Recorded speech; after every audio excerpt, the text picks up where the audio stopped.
Hello, welcome back to brainstorming analysis.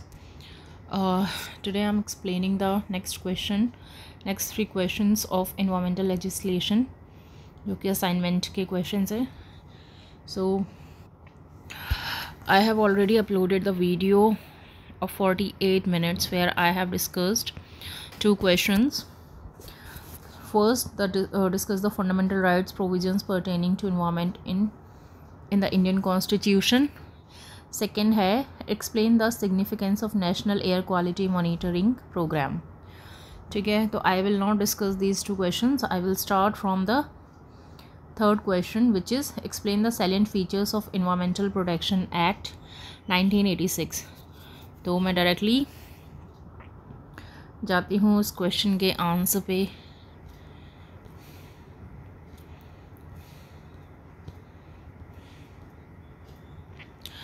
Okay, explain the salient features of environmental protection act. तो ये 1986 में एक environmental protection act बना था या बनाया था. ठीक है, तो उसके फीचर्स क्या हैं, उसके ऑब्जेक्टिव्स क्या हैं, उसके स्कोप क्या हैं. Okay, so the environmental protection act 1986 is a crucial piece of legislation. मतलब ये बहुत ही इम्पॉर्टेंट एक पीस है. मतलब इसी से सारी चीज़ें शुरू हो रही हैं. बेसिकली टुकड़ा है of legislation in India that serves as the primary framework. अब ये किसकी तरह काम करता है? Primary framework for environmental protection and conservation in the country. तो ये प्राइमरी फ्रेमवर्क की तरह काम करता है, जिसमें क्या होता है कि प्रोटेक्शन होता है एनवायरमेंट का और conservation. This act was enacted to provide the necessary powers to the central government. अब ये एक्ट है कुछ इंपॉर्टेंट पावर्स प्रोवाइड करता है सेंट्रल गवर्नमेंट को और उससे रेलिवेंट अथॉरिटीज़ को to tackle various environmental issues and to coordinate the activities of different government departments. अब नीचे दिए हैं the silent features of the environmental protection act 1986. तो अब उसके जो फीचर्स हैं, ऑब्जेक्टिव क्या हैं, स्कोप क्या है. ऑब्जेक्टिव आपको पता है कि हम क्या अचीव करना चाहते हैं. ऑब्वियसली हम लोग चाहते हैं कि पोल्यूशन ज़्यादा ना बढ़े, कंट्रोल करना सबसे पहले, एंड देन ऐसी एक्टिविटीज़ को अपनाना जिससे कि इन्वायरमेंट को फ़ायदा हो. स्कोप का मतलब होता है कहाँ तक. ठीक है, the act's primary objective is to protect. सबसे पहला तो प्राइमरी मेन ऑब्जेक्टिव है, आप ये लिख कर आ सकते हैं, to protect and improve the quality of the environment and prevent hazards to human life, plants and animals. अब क्या करना है उसमें, जो ह्यूमन लाइफ और हैज़ार्ड्स मतलब मुश्किलें जो ह्यूमन लाइफ और प्लांट्स के लिए हैं उनको कम करना है, प्रिवेंट करना है, उनसे बचना है. It grants powers to the central government. ये क्या करता है, सेंट्रल गवर्नमेंट को पावर देता है टू टेक मेजर्स फॉर, मतलब वो मेजर्स किसी तरीके का परिमाप कर सके for environmental protection and to ensure the activities और प्रोजेक्ट्स. और ऐसी एक्टिविटीज़ और ऐसे प्रोजेक्ट्स को वो हामी भरे जिससे बहुत ज़्यादा एनवायरमेंटल इम्पैक्ट ना हो. ओके, फिर क्या है, सेंट्रल गवर्नमेंट अथॉरिटी.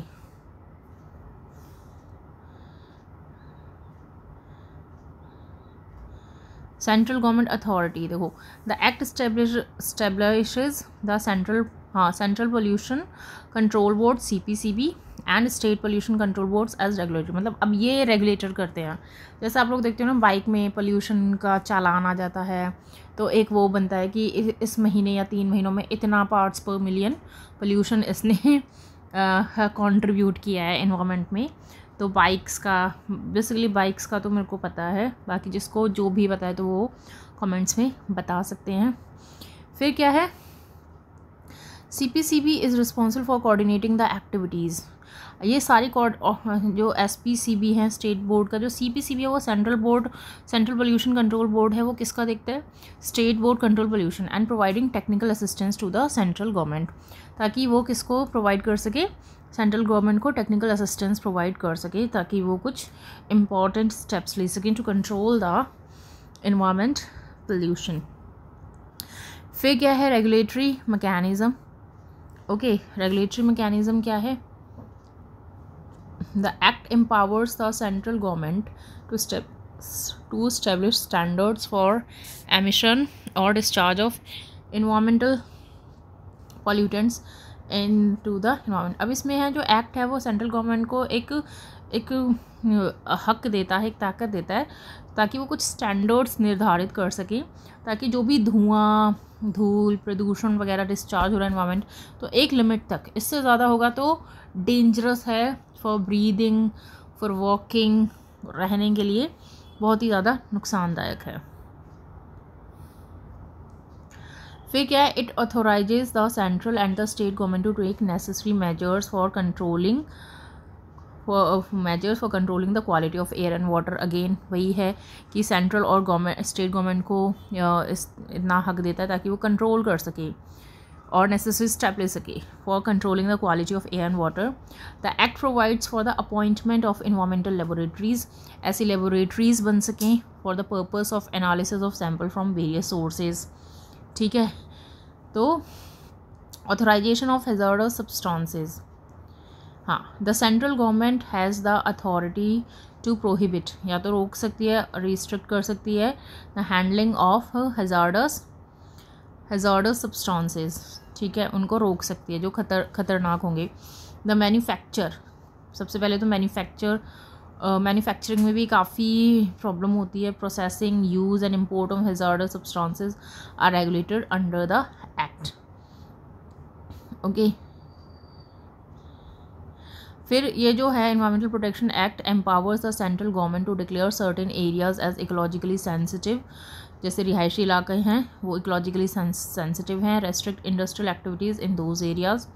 फिर क्या, पब्लिक इन्फॉर्मेशन एंड पार्टिसिपेशन में ये हेल्प करता है, कौन सा, the environmental protection act 1986। The act promotes public awareness and participation in environmental protection. अब ये जो एक्ट है ये प्रमोट करता है पब्लिक अवेयरनेस को and participation in environmental protection. It requires industries to provide information, इसमें ऐसी इंडस्ट्रीज़ चाहिए जो प्रॉपर इन्फॉर्मेशन दे सकें कि वो किस चीज़ का, कौन से केमिकल्स का यूज़ कर रहे हैं। ठीक है, potential environmental, about the potential environmental, मतलब कि पूरा रिकॉर्ड ब्यौरा दें कि जो भी इन्वायरमेंटल इम्पैक्ट हो सकते हैं उनके ऑपरेशन से to the general public. The act facilitates access to information about the quality of environmental components through the establishment of monitoring stations. Okay, तो it requires industries to provide information about the potential. Okay, तो यहाँ पर क्या है, quality of environmental components through establishment of monitoring stations. फिर next क्या है हमारे पास, powers of entry and inspection. एक पावर, ताकत मिलती है एंट्री और इंस्पेक्शन की। The act grants powers to authorised officers to enter and inspect any place or premises such as, जैसे आपने देखा होगा स्लटर हाउसेज होते हैं, तो वहाँ पर मतलब वहाँ की जो एक्चुअल जो रियल ग्राउंड रियलिटी है ना, that is actually very bad. तो वही है, वहाँ पर जाकर इंस्पेक्शन करना चाहिए, यहाँ पर बच्चे तो नहीं हैं, साफ़ सफाई का ध्यान रखा जा रहा है या जो भी है। ठीक है, these officers can collect samples and conduct investigations to ensure compliance with environmental standards. अब ये क्या कर सकते हैं, वहाँ से सैम्पल्स कलेक्ट कर सकते हैं, इन्वेस्टिगेशन कर सकते हैं, ठीक है, और मेजर कर सकते हैं कि एनवायरमेंटल स्टैंडर्ड से बिलो हैं या बहुत ही ज़्यादा। देन ऑफेंसेस एंड पेनल्टीज़, अब क्या है उस पर क्या है, ऑफेंसेस और पेनल्टीज लेने। The act prescribes penalties for various offences including non compliance with environmental standards. अगर आप जो एनवायरमेंटल स्टैंडर्ड्स हैं उससे खतरनाक काम करते हैं तो आपको पेनल्टी पे करनी पड़ेगी। Unauthorised handling of hazardous substances, जो जहरीले खतरनाक सब्सटेंसेस हैं उनकी बेकार तरीके से हैंडलिंग, जैसे कि आप देख सकते हैं कि जापान में बहुत ही ज़्यादा रेडियो एक्टिव एरियाज़ हैं, तो वहाँ पे रेडिएशन तो मतलब बहुत ही ज़्यादा हैज़ार्डस हैं। And obstruction to officers carrying out their duties, और उन पर भी पेनल्टीज़ हो सकती है जो अपनी ड्यूटी अच्छे से फुलफ़िल नहीं करते हैं। पेनल्टीज़ में इंक्लूड फाइन्स एंड इम्प्रीजनमेंट, मतलब जेल भी हो सकता है, आपको फ़ाइन भी पे करना पड़ सकता है, depending on the severity of the offence, depends कि उनका गुनाह कैसा है। फिर क्या है EIA, आपने फर्स्ट सेमेस्टर में भी या सेकेंड सेमेस्टर में भी EIA पढ़ा है, इन्वायरमेंटल इम्पैक्ट असेसमेंट, ठीक है। The act mandates the preparation of environmental impact assessment for certain projects and activities. Okay, EIA process involves the assessment of potential environmental impacts. अब ये जो EIA process क्या करता है, assessment करता है potential environmental impacts, public consultation and the formulation of mitigation measures. फिर क्या है, National Environment Appellate Authority NEA, National Environment Appellate Authority, National Environment Appellate Authority. The Act establishes the National Environment Appellate Authority as a legal body. एक legal body बनाया है to hear appeals against the decisions, orders और directions of the central government, SPCBs and other authorities. अब क्या, अगर government ही मिली हो बड़ी बड़ी कंपनीज फैक्ट्रीज वगैरह से, तो आप क्या कर सकते हो उसमें, आप एनिया के पास जा सकते हैं. ठीक है. अब interpretation of the precautionary principle. ठीक है. Interpretation of the precautionary, the act recognises the precautionary principle. Precautionary principle एक ऐसा नियम जो एज अ प्रिकॉशन है, emphasizing that if an activity can harm the environment or public health, the burden of proofs rests with the proponent. The burden of proofs rests with the proponent of the activity to demonstrate its safety. अब proponent मतलब जिसने propose किया है, तो जो proof वगैरह हैं वो उसके साथ ही रह सकते हैं to demonstrate its safety. Liability of environmental damages. अब क्या है liability, आपने पढ़ा होगा कि आप assets हैं या liability हैं. तो liability of environmental damages, अब इसकी liability किसके ऊपर जाती है. The Act establishes liability for any damage caused to the environment and it requires the guilty party to rectify the damage caused or pay compensation. जो Act है वो as a liability होगा for any damage caused to the environment, जो कि environment में कोई भी नुकसान हुआ है. It requires the guilty party, जो guilty party होगी, to rectify the damage caused or pay compensation. Okay. Enforcement of polluter pays principle. अब ये क्या है ये भी देखते हैं. The polluter pays principle is an integral part of the act. अब ये क्या है, पोल्यूटर पेज प्रिंसिपल एक बहुत ही इंटीग्रल पार्ट है किसका, एक्ट का, environmental protection act, which means that the polluter is responsible for bearing the cost of pollution control and remediation. अब यही है जो pollution responsible for bearing the cost of pollution control and remediation. Environmental rules and standards. The Act allows the central government to make rules for the purpose of carrying out the provisions of the Act.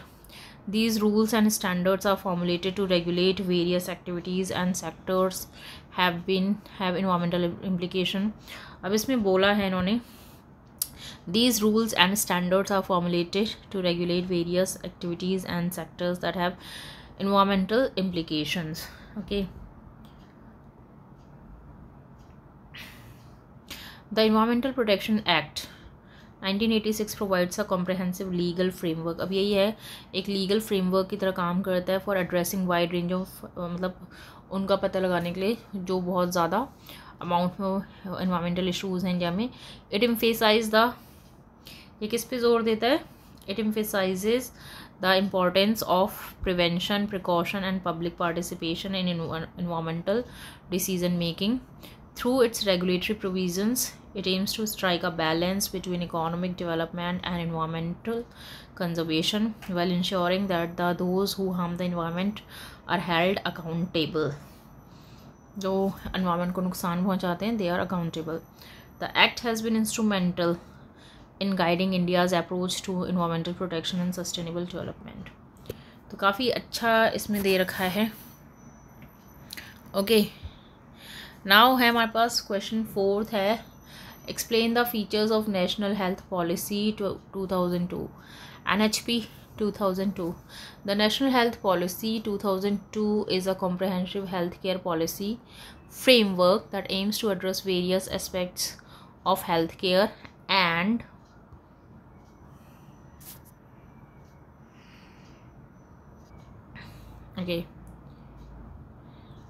Explain the features of National Health Policy. The National Health Policy 2002 is a comprehensive healthcare policy framework that aims to address various aspects of healthcare delivery and management in India.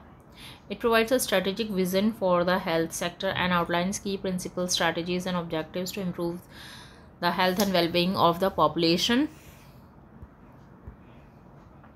In this essay, we will explain the features of National Health Policy 2002. Okay, first है equitable access to health care. मतलब जो health care उसमें sectors हैं या health care departments है वहाँ पर सबको बराबर का एक्सेस मिल जाए. The national health policy 2002 emphasizes the principle of equitable access to health care services. Proper health care services का इक्विटी और इक्वालिटी आपको पता है ना. इक्विटी होता है जो ज़रूरतमंद है और इक्वालिटी मतलब सबको बराबर में 50-50 रुपये दे दो. ओके, लेकिन किसी को ज़रूरत नहीं है, ठीक है, और किसी को बहुत ज़्यादा ज़रूरत है. It acknowledges the vast disparities in health care access and outcomes across different regions and segments of the population. The policy seeks to reduce these disparities and ensure all citizens, regardless of their socio-economic. The policy seeks to reduce these disparities and ensure that all citizens, regardless of their socio-economic status, have access to essential healthcare services. The second है primary healthcare orientation. The policy places a strong emphasis on strengthening primary health care services. मतलब main है उसका primary health care services है उनको काफ़ी strengthen करना. It recognises that a well functioning primary health care system is essential for early diagnosis, treatment and prevention of diseases. Primary healthcare centers are seen as the cornerstone of healthcare delivery, and the policy outlines strategies to revitalize and upgrade these centers. फिर next है हमारे पास public health approach है. Public health approach में क्या है? The national health policy 2002 adopts a public health approach that focuses on disease prevention and health promotion. It underscores the importance of disease surveillance, epidemiological studies, and public health interventions to control the spread of diseases and reduce their burden on the healthcare system. अब इसमें इसको थोड़ा एक और बार पढ़ लेती हूँ मैं. The National Health Policy 2002 adopts a public health approach that focuses on diseases. किस पे फोकस करना है? Focus is on disease prevention, health को प्रमोट करना है. It underscores the importance of disease surveillance, epidemiological studies and public health intervention to control and spread of diseases, reduce their burden on the health care system. फिर fourth है universal immunisation. आपने देखा था corona के time पे immunisation करना, ठीक है. The policy underscores the need for universal immunisation coverage. It aims to achieve high coverage to immunisation to prevent vaccine preventable diseases, reduce child mortality rate. The policy encourages research and development for new vaccines and technologies. फिर क्या? reproductive and child health. Maternal and child health is a key priority in the national health policy. It focuses on reducing maternal mortality and child mortality by promoting safe motherhood practices and ensuring that essential obstetric care and neonatal care are accessible to all. The policy also promotes family planning and reproductive health services. Again, क्या है? Communicable disease हैं. Communicable disease पता है जो easily transfer हो जाती हैं from one person to another person through vectors. The policy recognises the importance of combating communicable disease.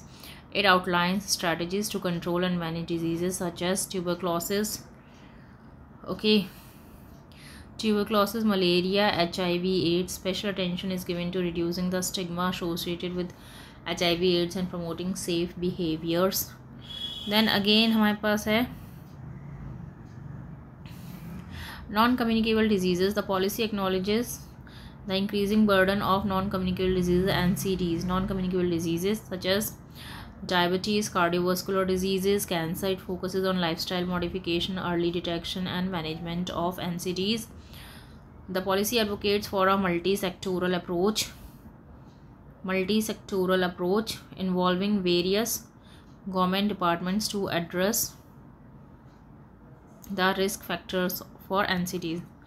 फिर क्या है, हेल्थ केयर इंफ्रास्ट्रक्चर डेवलपमेंट भी होना चाहिए. The policy emphasise the need to expand and upgrade health care infrastructure. This includes increasing the number of healthcare facilities, upgrading the quality of care provided, ensuring that essential medical equipment and drugs are available. फिर है human resources for health. Human resources for health is a critical component of the national health policy. The policy highlights the importance of training and capacity building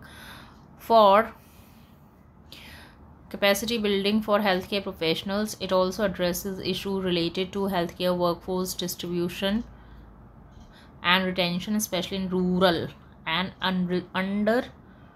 underserved areas. Okay, फिर 10th है healthcare financing. The policy recognizes that healthcare financing is a major challenge in India.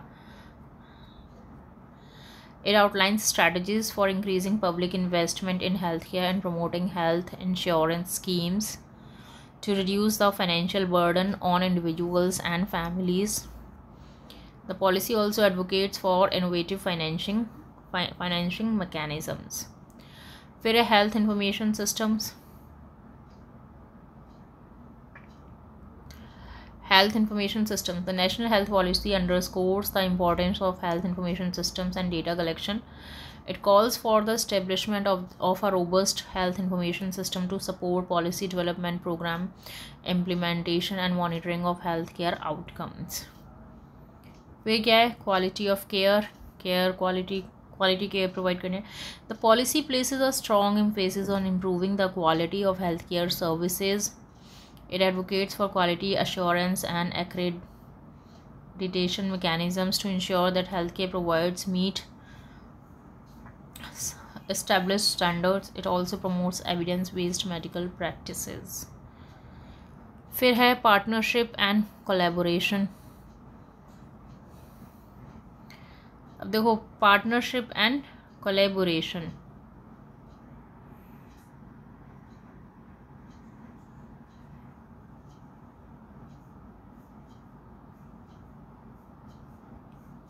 Okay, partnership and collaboration. The national health policy acknowledges the need for partnerships and collaborations with various stakeholders, including the private sector, civil society, international organizations. It encourages the participation of non-governmental organizations, NGOs, and community-based organizations in healthcare delivery. फिर disaster preparedness भी ज़रूरी है, ये important है, आप अपने आप से भी कर सकते हैं. ठीक है, disaster preparedness. The policy recognizes the importance of disaster management and preparedness in the healthcare sector. It outlines strategies for strengthening healthcare infrastructure and response mechanisms to address disasters and emergencies.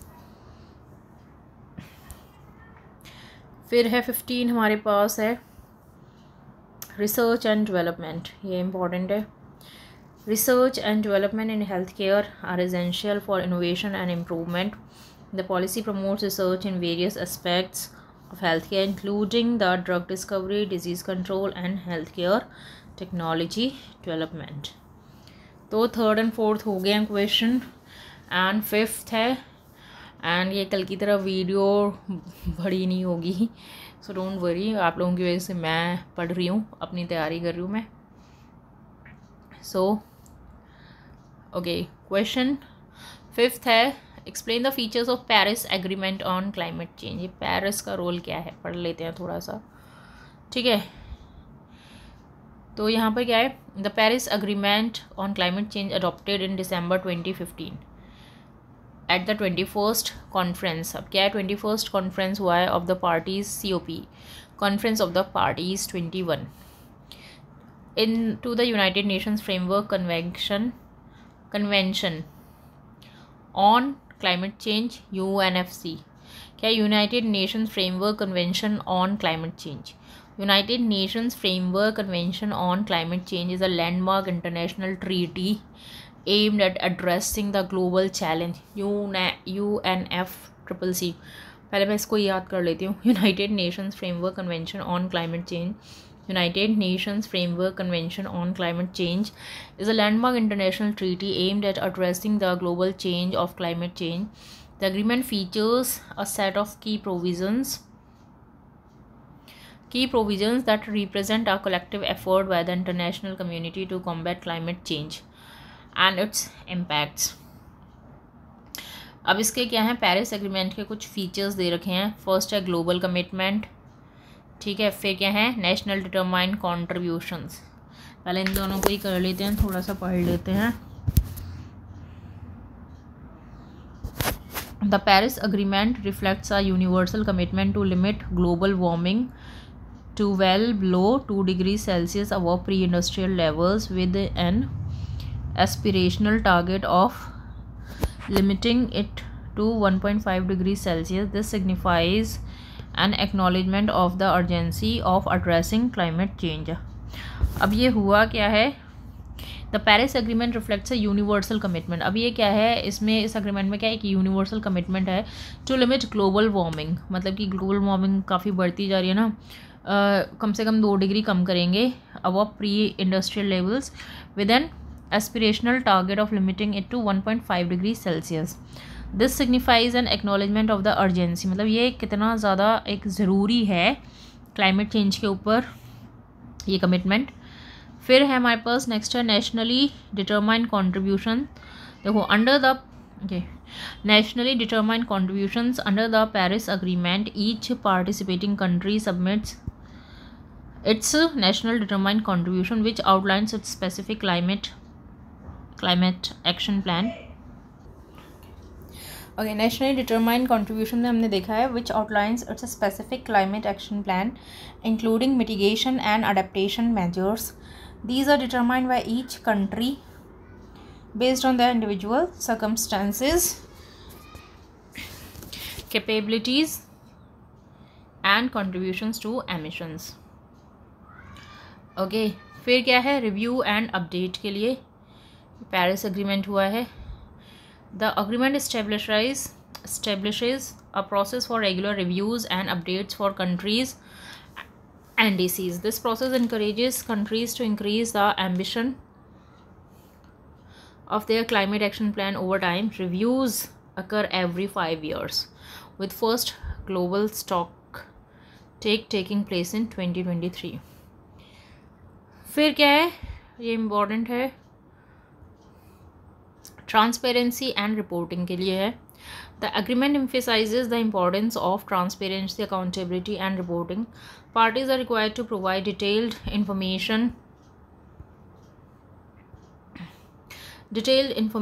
about their emissions, progress and financial support for climate action.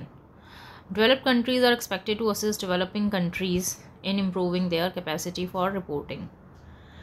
फिर next क्या है, adaptation. The Paris Agreement recognizes the importance of adaptation to the impacts of climate change. It sets out provisions for enhancing adaptive capacity, strengthening resilience and reducing vulnerability to climate change, particularly in developing countries. फिर क्या है, next finance है. Developed countries have committed to mobilize financial support for developing countries to help them mitigate and adapt to climate change. Developed countries have committed to mobilize financial support for developing countries to help them mitigate and adapt to climate change. A goal of 100 billion. Oh my God.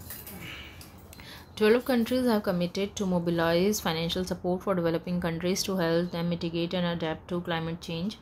A goal of 100 billion. Oh my God. A goal of 100 billion annually by 2020 was set with a commitment to further financial flows beyond 2020. The agreement encourages public and private financing. Okay, फिर हमारे पास क्या है? Technology transfer and capacity building. The agreement promotes technology transfer and capacity building to support mitigation and adaptation efforts, especially in developing countries. It aims to bridge the technology gap between developed and developing nations. फिर है हमारे पास next है और last है loss and damage. The agreement recognizes the need to address loss and damage associated with the impacts of climate change, especially in vulnerable and developing countries. It establishes the Warsaw International Mechanism for Loss and Damage to address these issues. And the last is market mechanisms. The Paris Agreement establishes a framework for market-based approaches such as carbon trading and international cooperation mechanisms. It aims to promote the cost-effective implementation of NDCs. Again,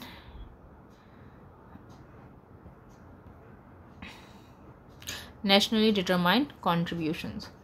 So finally, MEV 17 environmental legislation का assignment revision तो हो चुका है. So see you in the next video of MEV 18, which is a compulsory subject. Bye, take care, do like, share and subscribe.